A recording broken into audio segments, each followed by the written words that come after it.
مدهيها نسق ما سبيلها تنتقون مديها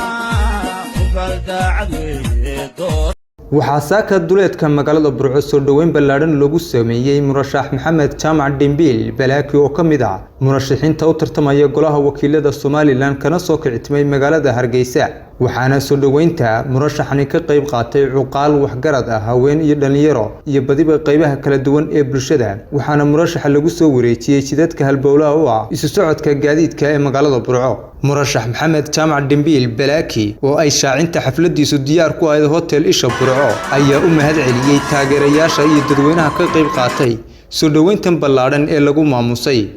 waxaanu halkaasi kaga qayb galay xaflad ballaaran oo lagu shaacinayay murashaxnimada siyaasi Balaaki sallallahu ala sayyidina Muhammad wa ala alihi wa sahbihi ajma'in ilaa ba mahad leh ma sha Allah maanta waxaanu soo gaarnay magaalada Burco ilaahay si nabad u nagu keenay ma sha Allah waxaanu iminka ka qayb galaynaa shirkii ee lagu shaacinayay murashaxnimada Daahir Galbeed ardayga Daahir Galbeed iminkana aynu isu diyaarinayno ka qaybgalka shirka waan dhammaan waa idin salaamaya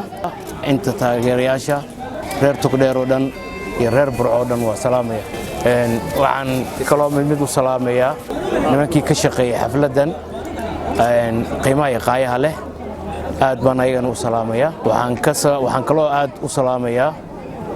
guddiga qabanqaabada xildhibaannimadeeda waan u mahad celinayaa shaqadii wacneed ay qabteen waxaan idin rajeynayaa guli gobonimo Cabdiraxmaan Trike telefishinka Horyaal magaalada Burco